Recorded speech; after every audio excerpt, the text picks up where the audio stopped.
Hey everybody, welcome to Cheap Comic Lecture. It's Monday. Happy Monday. Thanks for being here. Thanks for joining me. Today I've got some Golden Age goodies and Silver Age goodies to share with you. I got in a small order, um, and we'll get to them right after the introduction.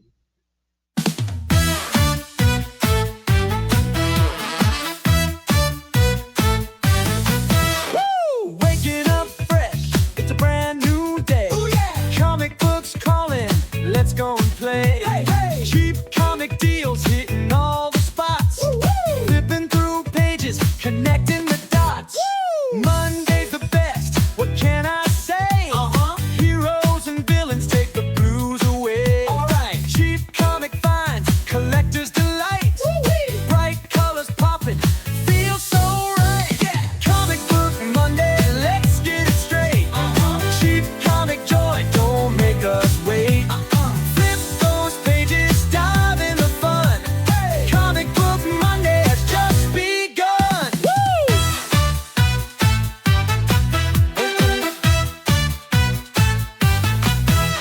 Stacks of issues, they're calling my name. Oh yeah. From Cape Crusaders to that web slinger fame. Hey. Cheap thrills galore, pennies are fine. Comic book Monday, treasure unwind. Woo-hoo! Comic world wonders, can't get enough. Cheap comic hunter, never too tough. All right. Heroes unite in a wild-filled craze. Hey. Comic book Monday, forever amazed. Ooh, yeah. Comic book Monday, let's get it straight.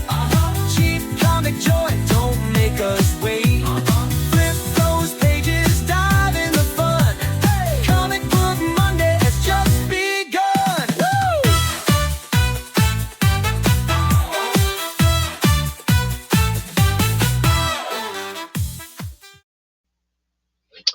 All right, let's go.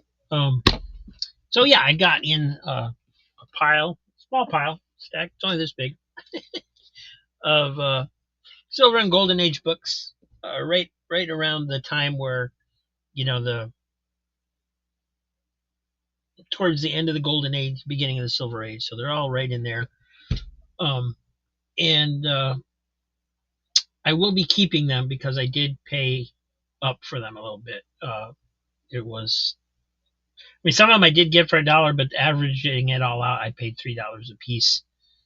Um, and once you see them, you'll see why and realize that they're worth much more than the $3 I usually charge. So, um, there's actually supposed to be one book in there that's missing that I didn't get. I ordered a vintage Mad magazine as well from the guy that was only $1. Um, I guess he's saying he shipped it separately, but I haven't seen it yet, and it's been several days since I got the box of comics, so I don't know if that's going to show up or not. It's only $1. I only bought it because I already had free shipping, so I was trying to grab stuff that would be worth getting, and I don't know, not that big of a deal. It's only $1, so it's not that big of a deal if it doesn't show up. That's why we buy them cheap. But I'm going to switch over to the other camera here, and we will get going.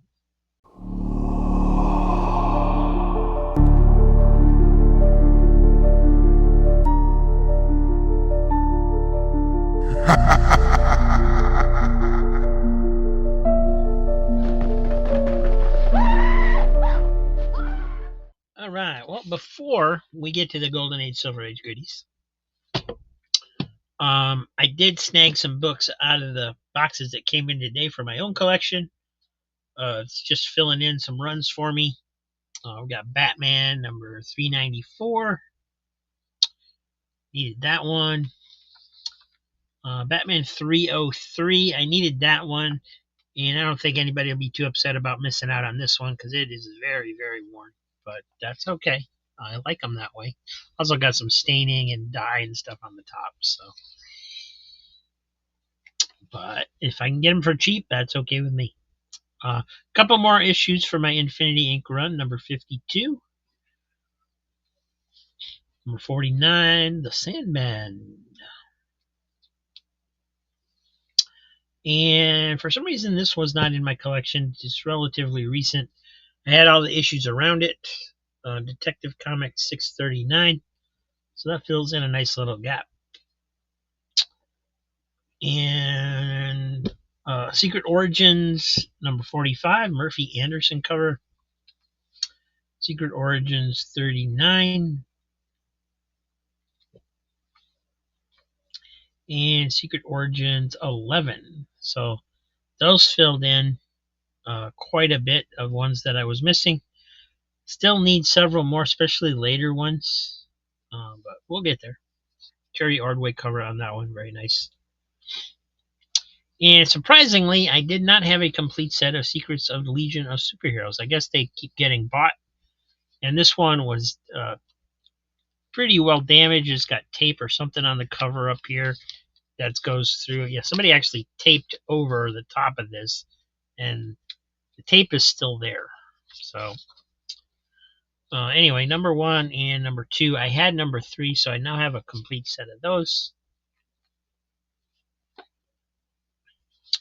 And then this one, Comic Reader. I showed some comic readers last week that were all built up.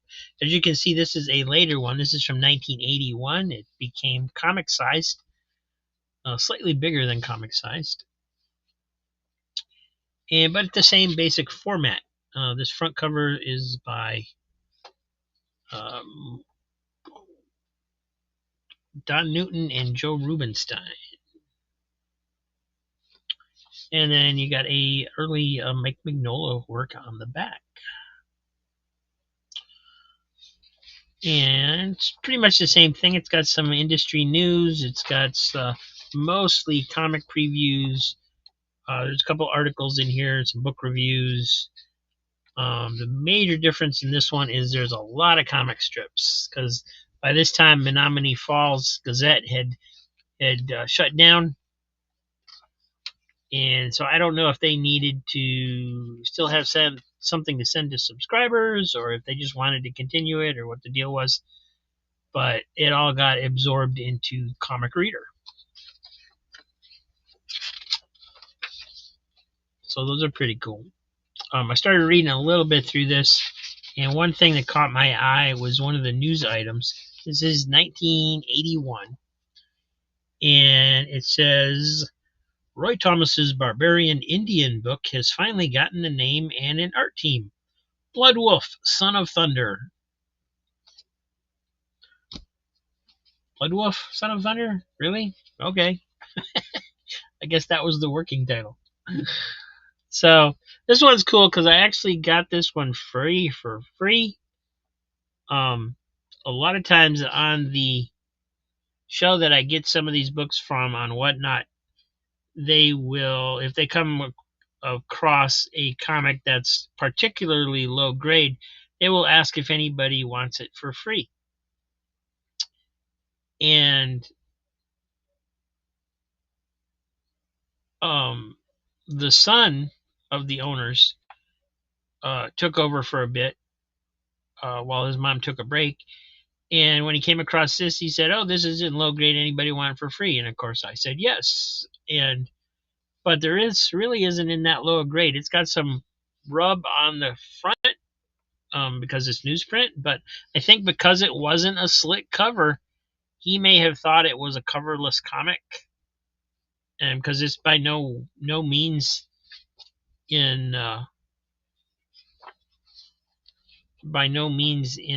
bad enough shape to not sell it for $1. So anyway, I was lucky enough to be the first one to claim that, and I got it. That makes me happy. So I wanted to share those with you, since otherwise they go into my collection and you're not going to see them. And then we have, let's do this. Let's turn them upside down. We'll go through these. Silver Age, Golden Age goodness. And like I said, these are all stuff today that I'm keeping. This first one is Donald Duck number 27. You can see how worn it is. Front cover is by Carl Barks. It's a 10 center from 1953. And the art on the inside is not by Karl Barks, just the cover was. And it's in poor grade. It's got like a chunk missing out of this page, a rip on the bottom, a stain over here. But I read this pretty much the same day I got it in. It is a really good story, for it not being a Karl Barks story. It's pretty good. I enjoyed it. And surprisingly, I hadn't read anything that was in this issue before. All of these stories, the first time I had seen any of them. So, uh, cool stuff. And no ads. It's all comics like they did back then. From Dell Comics are good comics.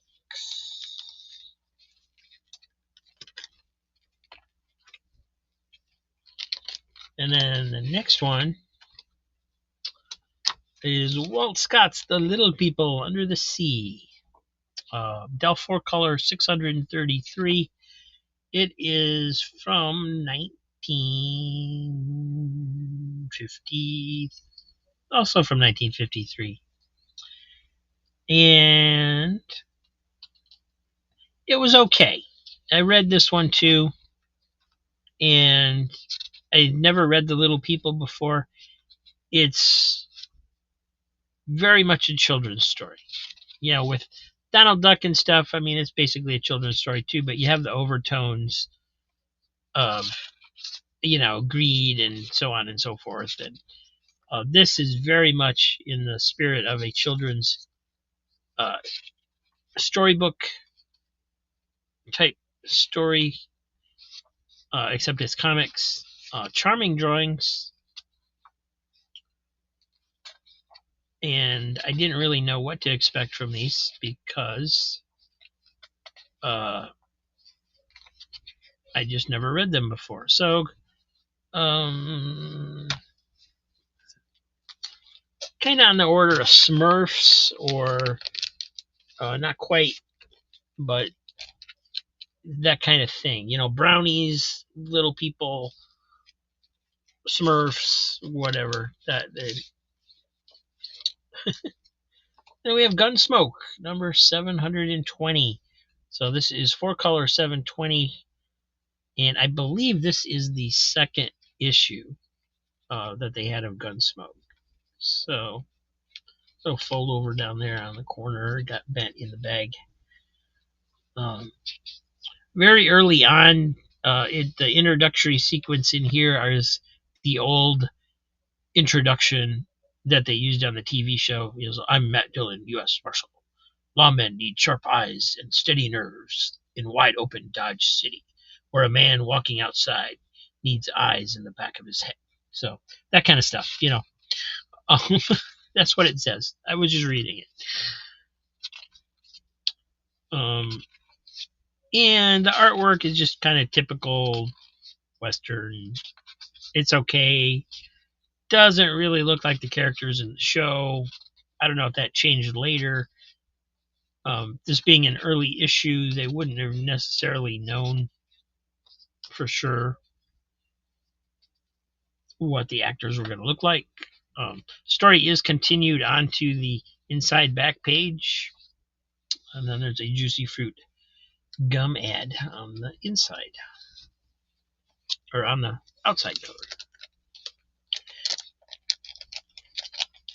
And personally, I always found it a little odd that they had the stories continue into the black and white area, or why they just didn't do it in color, because this side is color, right?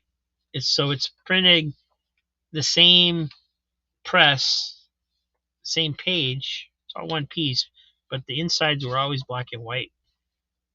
Outsides were color.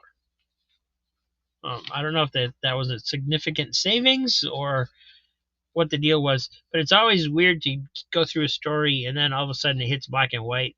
And then sometimes there's an issue in Dell that it's continued onto the back cover. So you go color, black and white, and then color again.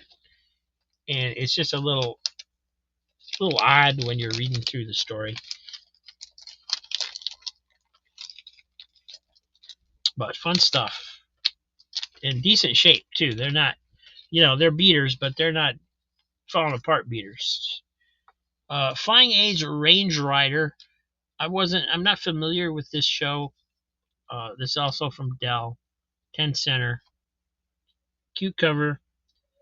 Somebody told me that this was a syndicated Western, so it would have been early on in syndication, which is maybe why it doesn't get shown. I don't know. This is number 3 from 1953. The first story is called The Jack-o'-lantern Bandits. So I'm hoping for a Halloween story, but I haven't actually read this one yet.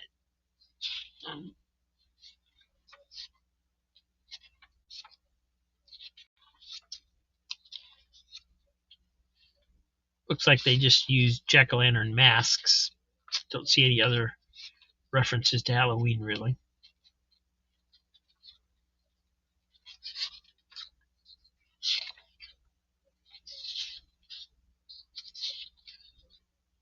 And again, it's continued in black and white on the inside cover. And that, okay, so this is one that I was talking about. It goes from color, black and white, into color.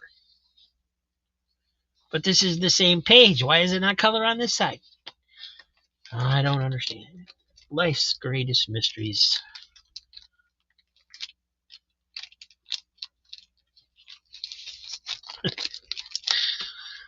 Little Max comics from Harvey, a Joe Palooka magazine.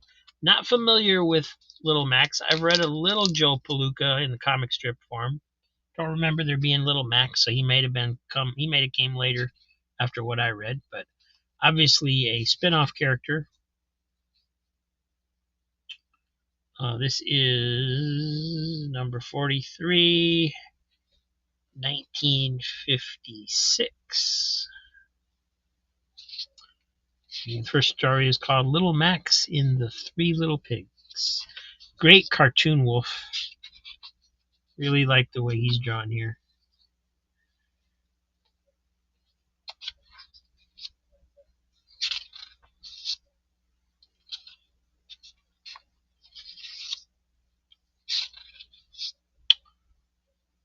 Humphrey, I've heard of him. He was kind of Joe Palooka's sidekick a little bit for a while or something in the comic strip, so he's a spin-off character from Joe Palooka as well.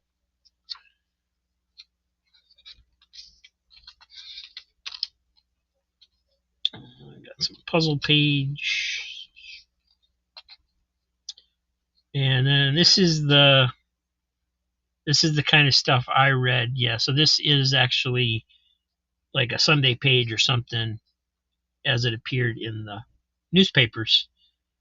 Yeah, it's got Ham Fisher's signature in there. So this was an actual comic strip reprinted.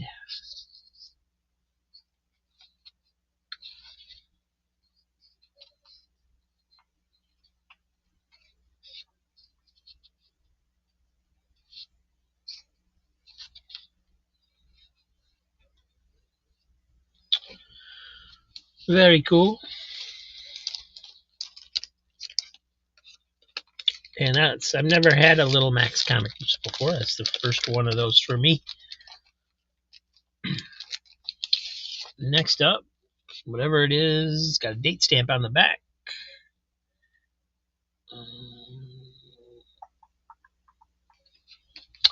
Mystery in Space, 10 center. This is number 36. It does have a chewed corner down at the bottom there. But what a great cover that is. It actually, looking at it in person, it almost has a 3D effect because of the depth that they used doing this. Very nice.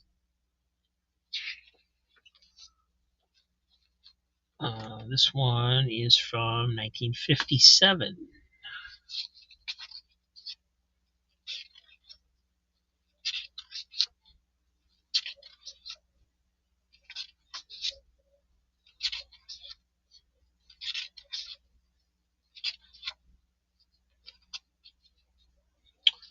Buy Daisy Fun with your Christmas money. Yeah, kids, buy a gun. Be like Annie Oakley. They have Annie Oakley smoke rifle that I guess it just makes smoke when you pull the trigger or something.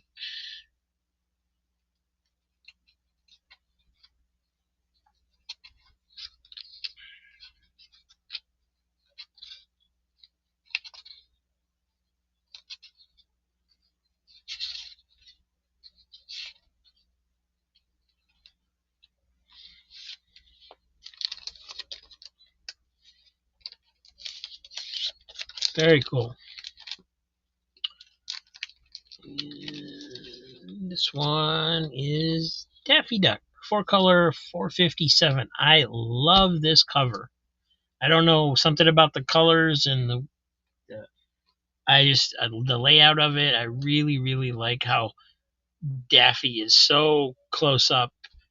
The gag actually isn't that funny. That's not what I like about it. Just the composition and everything really appeals to me.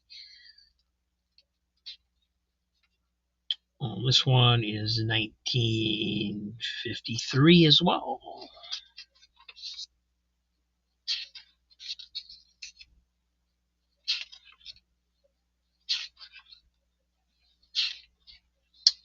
Got a pretty big rip up here. But that's okay. They're just going to my collection anyway. I'm so used to pointing out damage on the sales that I pointed out even on the ones I'm keeping.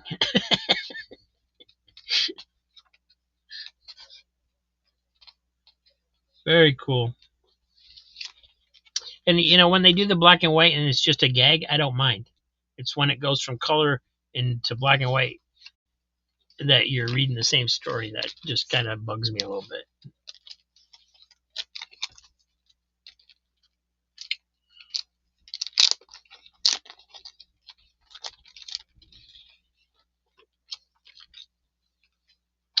It's Adele. Jace Pearson's Tales of the Texas Rangers. This is number 12, 1956.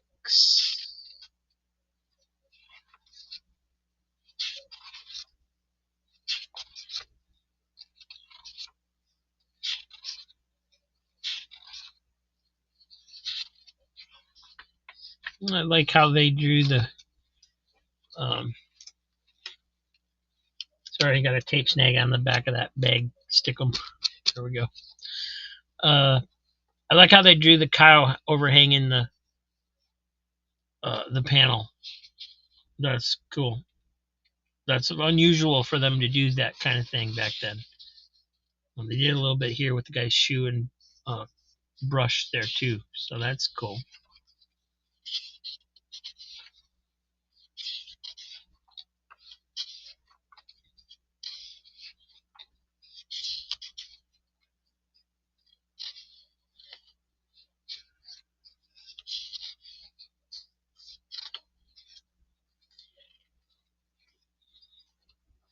And again, the story goes into the black and white and then finishes in color on the back. So it's just weird.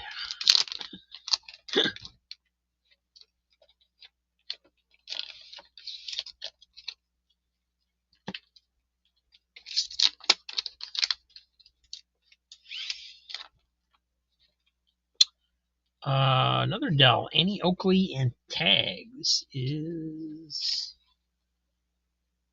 number 10, 1957.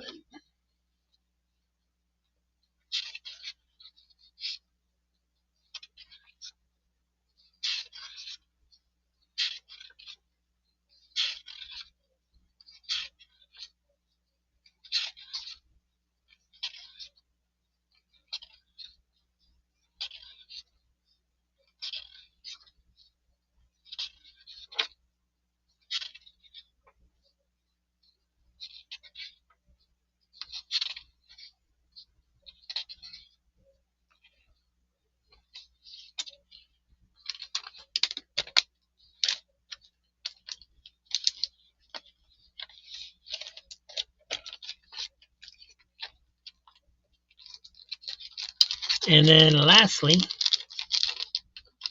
and I haven't finished reading this yet. I did start. Little Lulu, Marge's Little Lulu Tubby Annual number 2, 1954. Now, if this was in mint condition, according to Overstreet's price guide, this would be like a $500 book. Needless to say, it is not in mint condition. It's got a rip, it's got spines, it's wear, it's got, so on and so forth. It's even rolled. It's even got a roll to it, even though it's a square bound. But very cool.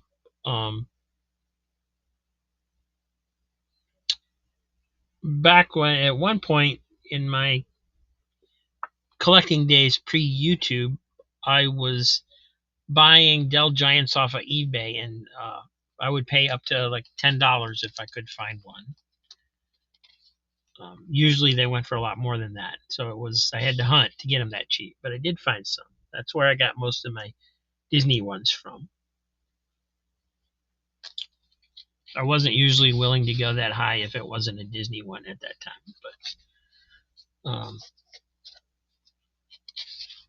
But these are hilarious. I was laughing out loud. I really was laughing out loud at the first couple stories of these. This is great stuff. And I probably won't flip all the way through it because the Little Lulu art's not that exciting art-wise, but the stories are pure genius by John Stanley. There's a reason, like I say, if there's a library of books devoted to reprinting an old character like this, there's good reasons for it.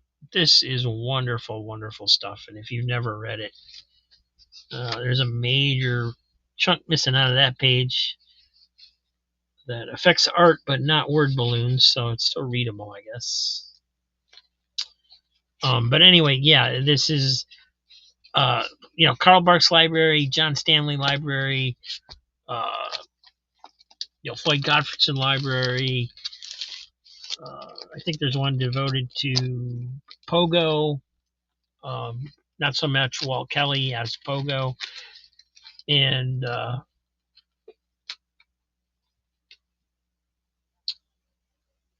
it's just fantastic stories. It really is well done from a kid's point of view. Very entertaining stories. I highly recommend the Little Lulu's work by John Stanley. And that's it. That brings us to the end of today. Thanks for watching, everybody. I will see you next time. Have a great day.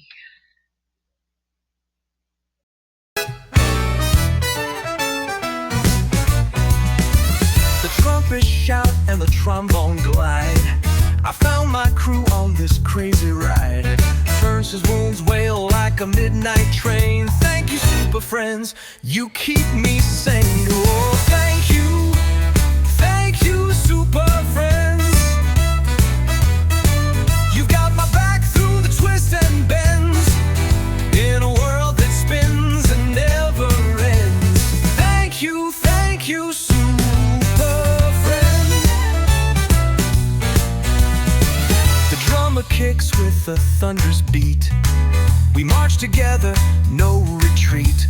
The bass walks steady, the piano plays. You light my nights and brighten my days. Through storms and sun, through highs and lows, you're the rhythm that my heart